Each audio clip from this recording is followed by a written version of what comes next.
যখন কোন বান্দা সূরা ফাতিহার একটা করে আয়াত বলে আলহামদুলিল্লাহি রাব্বিল আলামিন, সঙ্গে সঙ্গে আল্লাহ জবাব দিয়ে বলেন হামিদানি আবদি, বান্দা তুই আমার প্রশংসা করলি।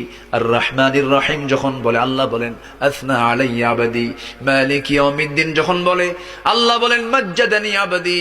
এরপরে যখন বলে ইয়াকা না'বুদু ওয়া ইয়াকা নাস্তাঈন পর্যন্ত যখন বলে আল্লাহ বলেন বান্দারে তুই আমার কাছে কি চাস, প্রাণ খুলে চারে বান্দা।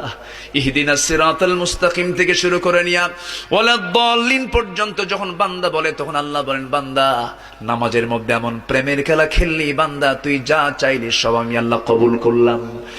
ওই বান্দা যখন রুকুতে যায় আল্লাহ তখন অস্থির হন।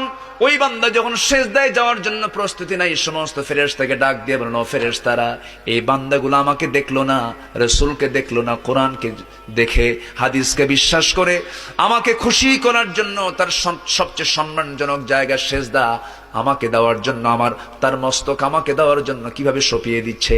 ও বান্দা, ওই ফেরেশতারা তোরা সাক্ষী থাক, এই সমস্ত বান্দার জন্য সকল জাহান্নামের দরজা বন্ধ করে 8টা